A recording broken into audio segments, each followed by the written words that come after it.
Salam. Selamat pagi. Apa kabarnya hari ini? Sebelum kita mulai pelajaran, mari kita berdoa. Satu hal gitu. Teman-teman, sebelum kita mulai pelajaran, mari kita berdoa untuk mata dan kekuatan.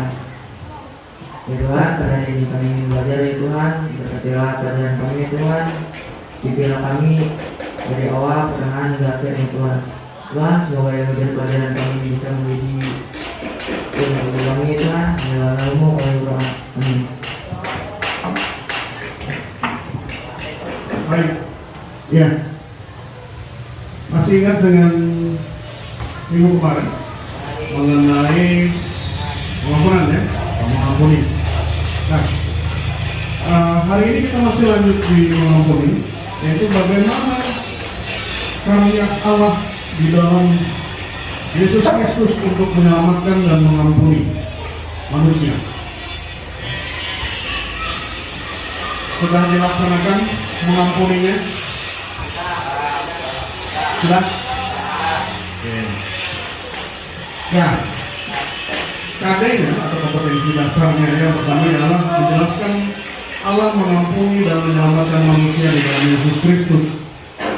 Indikatornya ada 3, yaitu menjelaskan alasan Allah menyelamatkan manusia melalui Yesus Kristus dan menjelaskan peristiwa Yesus mengampuni orang berdosa di dalam Yohanes 8 ayat 1-11. Kemudian menjelaskan peristiwa kematian Yesus di kayu salib sebagai penebusan dosa dan karya keselamatan Allah.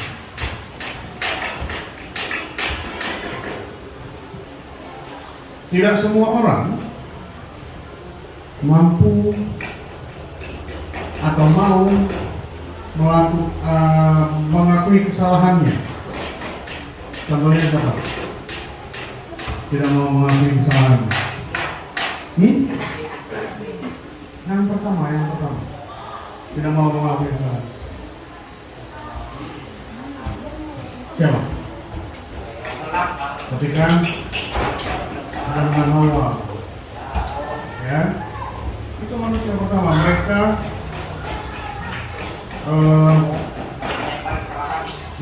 melemparkan kesalahannya kepada orang lain.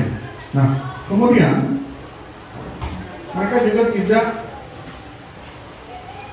mudah untuk memaafkan dan mengampuni, ya. Kemudian faktor yang menghambat orang berani mengakui kesalahan atau memaafkan itu karena keinginan untuk mempertahankan harga diri atau wibawa, atau istilahnya merasa gengsi.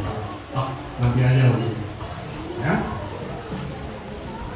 Ngapain juga saya minta maaf, toh saya lebih tua. Nah, itu bahaya juga ya. Merasa karena dirinya lebih tua, lalu tidak mau mengakui kesalahannya. Kemudian kekurang jujuran atau tidak jujur mengakui kesalahannya. Kemudian tidak mampu memaafkan atau mengampuni selain dapat menyebabkan orang yang bersalah menanggung rasa bersalah berkepanjangan. Nah, kita lihat satu video ya.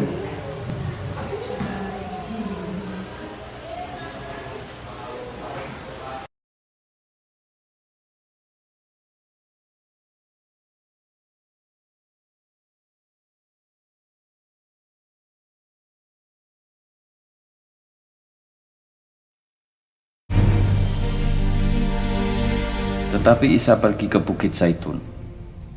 Pada waktu hari masih pagi sekali, Isa sudah tiba kembali di bait Allah. Semua orang datang kepadanya, lalu ia duduk dan mengajar mereka. Kemudian para ahli kitab suci Taurat dan orang-orang dari mazhab Farisi membawa seorang perempuan yang kedapatan berbuat zina. Mereka menempatkan perempuan itu di tengah-tengah, lalu mereka berkata kepada Isa, "Ya Guru, perempuan ini kedapatan sedang berbuat zina. Dalam kitab suci Taurat, Nabi Musa menyampaikan pesan supaya kita merajam orang yang demikian. Apakah pendapat guru mengenai hal ini?" Hal itu mereka katakan untuk mencobai dia, supaya mereka dapat mempersalahkannya. Tetapi Isa membungkuk dan menulisi tanah dengan jarinya. Ketika mereka tidak juga berhenti bertanya kepadanya, Isa berdiri dan bersabda kepada mereka, "Siapa di antara kamu yang tidak berdosa? Hendaklah ia yang mula-mula melemparkan batu kepada perempuan itu." Lalu ia kembali membungkuk dan menulisi tanah dengan jarinya. Setelah mereka mendengar hal itu, pergilah mereka seorang demi seorang, mulai dari yang paling tua hingga akhirnya tinggallah Isa sendiri dengan perempuan itu yang masih berdiri di situ. Kemudian Isa berdiri dan bersabda kepadanya, "Hai perempuan, kemanakah mereka? Tidak adakah orang yang menghukum engkau?" Jawabnya, "Tidak ada, ya junjungan." Lalu sabda Isa, "Aku pun tidak akan menghukum engkau. Pergilah, dan mulai saat ini, janganlah berbuat dosa lagi."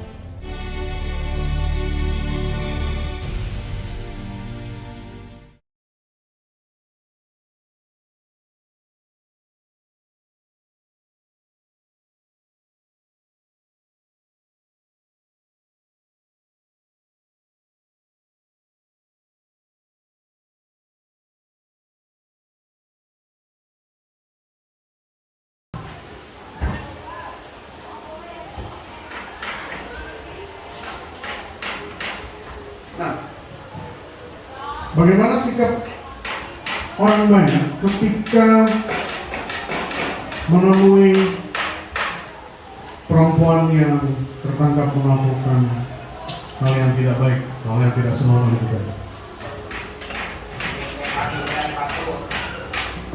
Ingin melempari dengan batu atau dengan hukum rajam.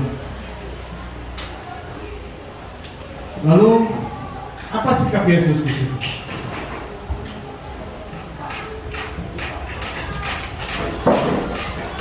Apa sikap Yesus terhadap itu?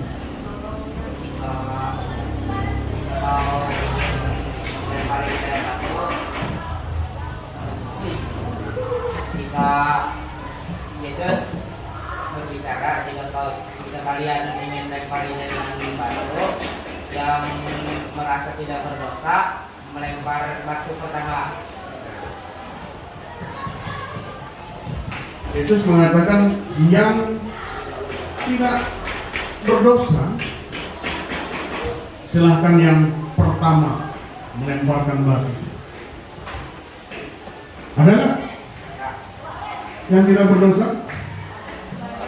Tidak. Sehingga mereka tidak melempar batu kepada perempuan. Nah, Yesus digambarkan sebagai pribadi yang selalu hadir dalam kasih-Nya yang tidak terbatas kepada siapapun, termasuk kepada orang yang berdosa. Dan Allah senantiasa mengampuni dan memberi kesempatan kepada manusia untuk bertobat. Demikian pula kepada perempuan yang berdosa. Yesus tidak bersikap mengadili, tetapi memberi kesempatan kepada perempuan tersebut untuk berubah dan tidak berbuat dosa lagi. Manusia pasti bisa berubah. Minggu yang lalu ada yang masih memiliki rasa sulit untuk memaafkan. Gimana? Apakah sudah bisa memaafkan?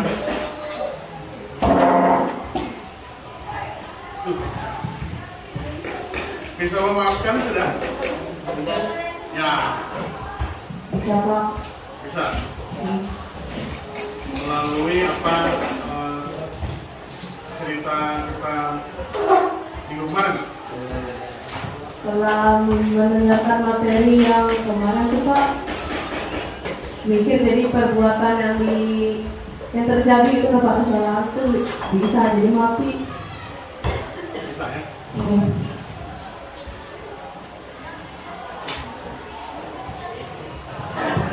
Ya. Satu lagi, ada sudah yang bisa memaafkan? Jabri? Sudah? Bagaimana setelah materi mengampuni ini?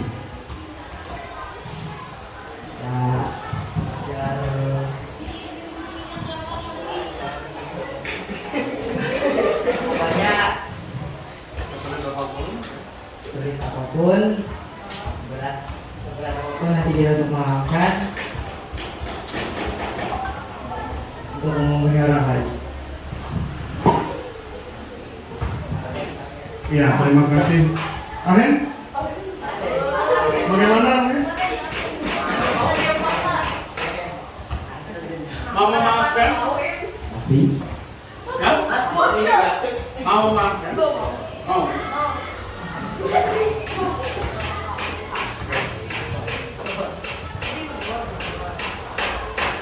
Yesus di sini di slide ini mengenai Yesus mengampuni, bagaimana ketika Yesus mengampuni dan memaafkan.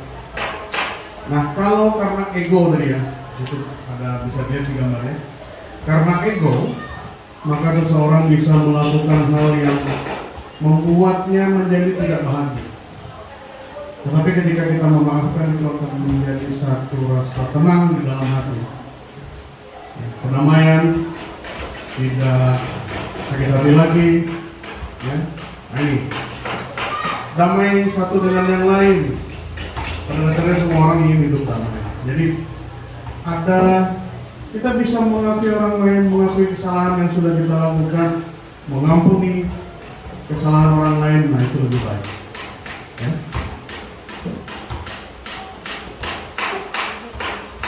Nah, bagaimana kita belajar mengampuni dari Yesus? Yaitu ketika dari Yohanes 8 ayat 2 sampai 11, ketika Yesus membebaskan manusia dari dosa. Ya. Dan manusia dituntut untuk bertobat, meninggalkan. Jadi apa yang sudah kita lakukan sebelumnya itu kita tinggalkan, kita kembali kepada kehidupan yang baru, yang lebih baik, kembali ke jalan Tuhan. Apa yang kita lakukan katanya? Berbuat baik kepada sesama. Apalagi kira-kira yang akan dilakukan? Memaafkan,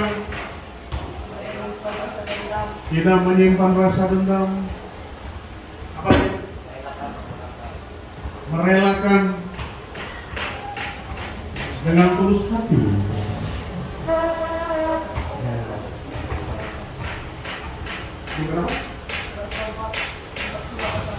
Ya, bertobat untuk semua kesalahan yang sudah dilakukan.